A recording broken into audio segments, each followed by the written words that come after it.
In this podcast episode, I'm going to talk to you about the importance and impact that online reviews can have on your business, what to do if someone leaves you a bad review, and how to get your first round of reviews.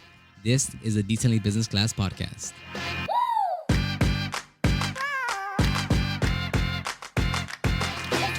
And glad to have you back on another podcast episode. This one is actually pretty important when it comes to running and growing your detailing business. And this will play vital in almost any area, in any business, in any industry, at any point in time.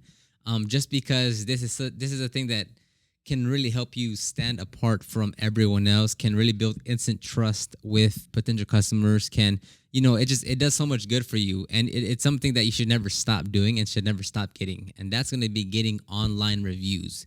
So today I'll talk to you about the importance of it, why it is important, and just everything else involving with reviews.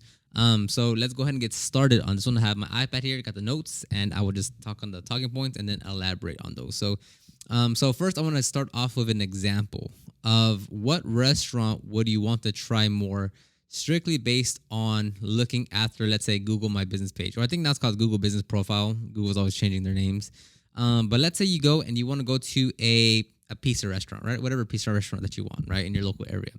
Now, let's say everything is the same, that the distance is the same. They're both, 12 miles out. It's both on a Thursday evening. Put all the variables the same, right? You're kind of hungry but not starving. And you see one business that has 157 reviews with an overall rating of 4.8. And then you see another pizza restaurant with 17 reviews with a 3-star rating overall. Based on those two things alone, right, for just strictly looking at reviews, which one are you more inclined to go to? Everything else is the same, but the main determining factor, or one of the big differences that you're looking at, that you can objectively look at, are the reviews, right? Which one would you go? The one with 157 reviews with an overall 4.8 rating, or the restaurant with 15 reviews and an overall rating of 3 stars, right? Which one, just by default, like, which one do you think most people will go to?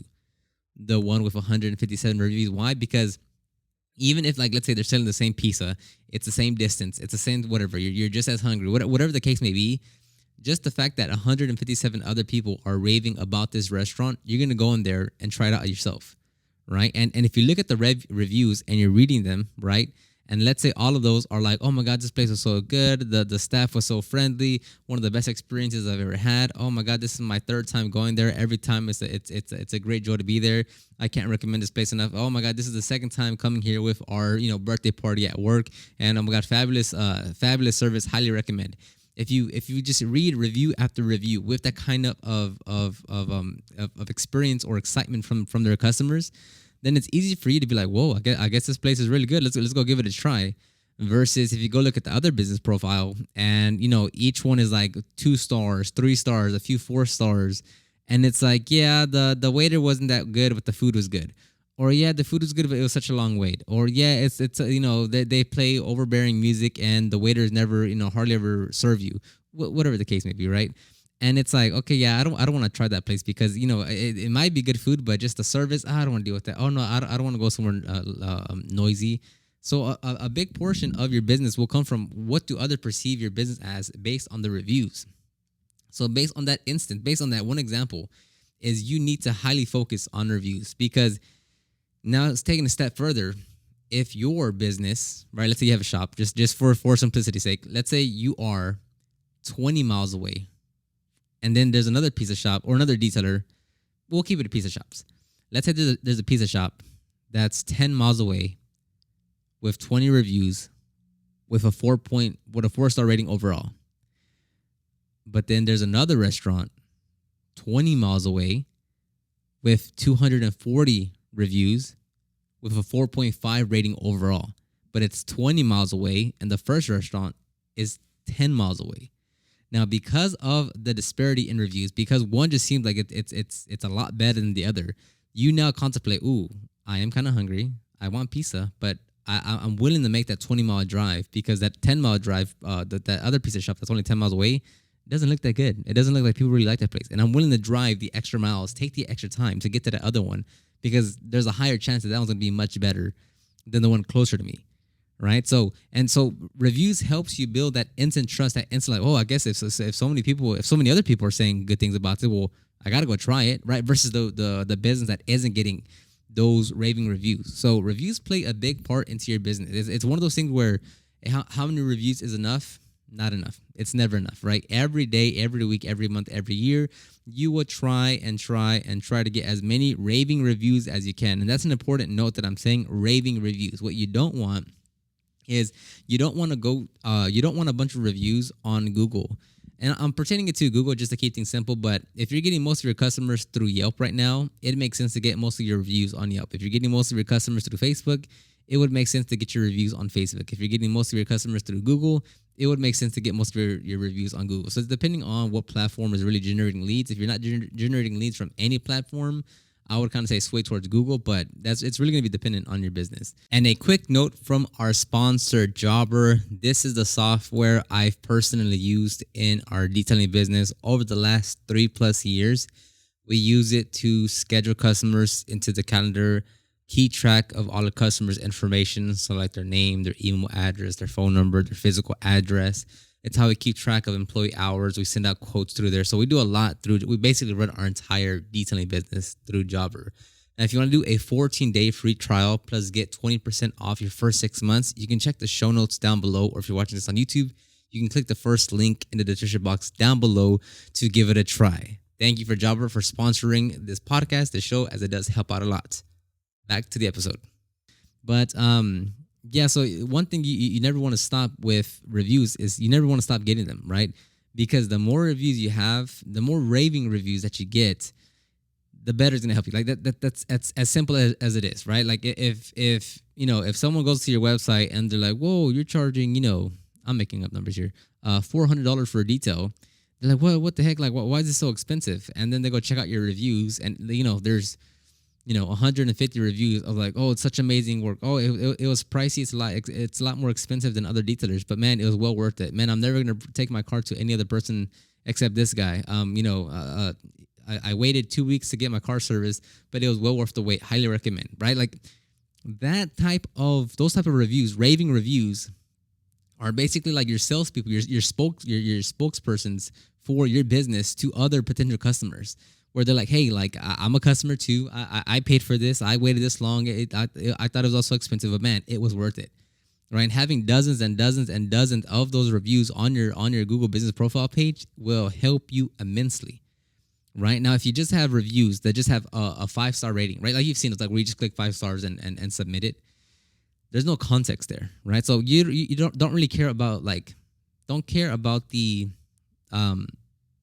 like, yes, you want reviews because you want reviews, right? So, 10 is better than 5, 20 is better than 15. But what's even better is having 10 reviews that are writing paragraphs about you, that are telling their story or their experience with you. Like 10 5-star reviews like that will outweigh 30 reviews of just the rating alone, right? So just like trying to look like, yes, you want as many reviews as you can, but you do want to focus on raving reviews, not just like the star rating. Like you want people to be like, whoa, this guy was amazing. This person really knew how to do it. She really took care of me. She took care of my vehicle. Like I really want to, I'll never take my car to another detailer. Like this is the person. Like that's the type of reviews that you want. So what's I want to say it's even more important, but one thing I really stress about with SEO, especially inside the course SEO for detailers, is that you can be on the first page of Google, right? Let's say you do all the work, you rank your website on the first page of Google. That's let's say it took you 7 months to get there, and you're like, whoa, I'm on the first page of Google now. And then it's like, oh, but I'm still not getting that many calls. I'm still not getting that many customers. I'm still not getting that many like email web forms. Like, what's going on? I'm on the first page. And the big question of that, the first thing I ask is, how many reviews do you have? Because reviews, like I said, reviews will play an impact on your business, right? Like if you're ranked on the first page of Google and you have no one, like let's say you have no reviews, then it's like, why would anyone choose you when you have nothing to show for your work or experience, right? I'm not saying that you don't do good work, but it's like, how can any other person validate that you know what you're doing or get any type of like look at your business or your results or anything if no one else is talking about you, like no one else has left a review. So specifically with SEO, search engine optimization, it's like do not wait to start getting reviews once you rank. It's like even if you're like from day one you start getting reviews on Google, because like that plays a major difference, or it will have a big impact on the amount of on the amount of leads that you generate. Because again, if you have no one backing your business up, right, customers of like this person is good, this person is valid, then how can you like expect someone else that has no context of you, no context of what you do, and say, oh, I could trust that guy? Like, why would they if they have no context around trusting you, right? You don't have any reviews. You don't have any raving reviews from other customers that have purchased your detailing services, that have gone through the experience of working with you, right? Like you really need to focus in on getting as many raving reviews as you can. So this next one here, I'm kind of jumping around because I'm just kind of talking and I'm covering most of these points. So with this one, like I said, get most of the reviews on where your customers are. Now, if you're just getting started and you don't really have customers, I would say for the most part, like if you want like a black and white answer, I would say if you're just getting started, you don't have customers, you're not getting traffic from any platform, I would say Google, Yelp, Facebook, right? In terms of how you get reviews, right? So like I would prioritize Google first, and if possible, then get Yelp, and at the very least get Facebook. And I don't mean like get the customer to leave a review on every single one. I mean like, hey, if they have a Google, if they can leave a Google review, have them do that. But they're like, oh, I don't have Google, but I have a Yelp. So yeah, leave me a review on Yelp. I don't mean one customer leave 3 different reviews. I'm just saying if always push towards the Google, and then if someone doesn't have a Google account, say, well, do you have a Yelp? And then, okay, you can leave me a Yelp account. Again, this really depends on where your customers are coming from. I know detailers that their main traffic source or their main lead generation is Yelp. So it's like, yeah, you don't want to focus in on getting leads through Google, because most of your customers or most of your leads and customers are coming through Yelp. So like maximize your Yelp profile and make sure you're getting as many reviews as you can through Yelp, because Yelp is the one where like most people are going through to your Yelp page, and that's where everyone is reading your content. So again, it's like where your customers are coming from or where the leads are coming from. That's where you kind of want to focus in on the reviews. But with Facebook, I mean, I personally don't use Facebook anymore. Even with Facebook groups, I've kind of got it. I mean, that's probably like the last thing I use it for, and I very rarely get on any Facebook groups. Even with my own, like I don't really get on there just because I haven't used Facebook for years, and I know that's a growing sentiment with a lot of people. That's why Facebook's users are going down, and like a lot of things are changing because they don't have that same engagement as they once did, and I just personally don't like it. I'll use it for like ads, like running ads or something, but other than that, like I'm not heavy in Facebook. So that's why I put it at the bottom of the list, just because like if I can only imagine I share the same sentiment as many other people, and just from all the reports that are coming up, that's why I put it last and where to get reviews. And again, I know there's a lot of at least back then I haven't really checked up on it, but there was a lot of, I guess you say, controversy with Yelp on them kind of filtering out some of the reviews, and if you were to pay for their ads and they kind of reinstate a lot of the reviews, there was a class action lawsuit against them. And with something like that, like the only thing you can do, right, and this applies to like if you get a bad review. If that happens, right, if you get a bad review, or let's say it's filtered through Yelp, just focus on getting more 5-star reviews. Like, sure, you can petition it and like on Yelp and maybe like try to get it reinstated. I've never gone through that, but it's like just focus on getting more 5-star reviews. So if you get a bad review on Yelp on Google, right, and let's say it's not a valid experience, right? Let's say that person has never dealt with your business. Let's say you've never talked to them. Let's say, whatever the case may be. It does, like, yes, maybe flag it and try to get Google to do something, but do not stress over it. It's happened to us plenty of times where either we've had someone that mistaked us for another detailer. We've had we've had plenty of people from like the YouTube comments go into our business profile and just leave a 1-star review just because they don't like me, right? So it's like when that happens, one, you can reply in a very professional, manner, But then two, just go get more 5-star reviews, right? Like I'm not gonna sit here and be like, what? How do I remove this one thing? Like, what am I supposed to do? Oh no, Google, please help me. Look at this one review, guys. Look, what's going on? How can I solve this? It's gonna mess up my reputation. What am I doing? No, just respond professionally. Hey,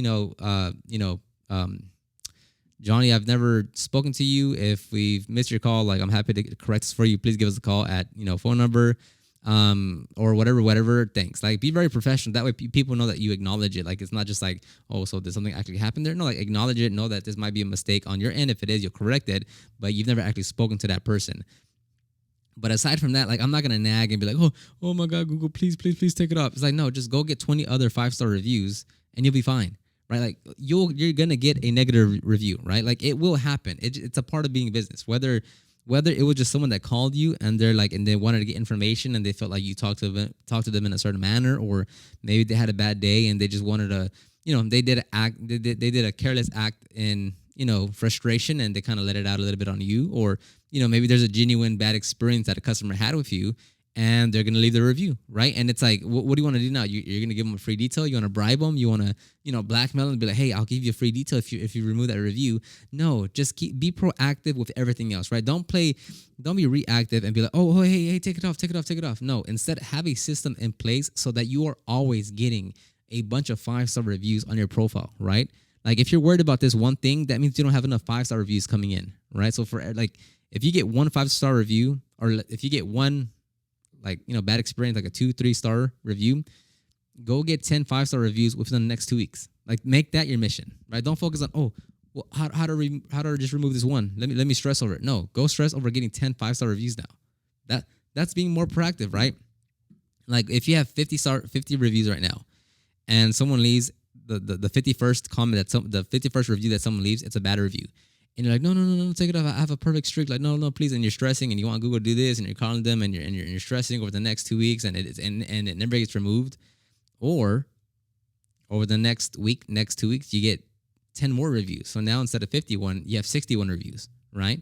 And out of the last 60, one is bad.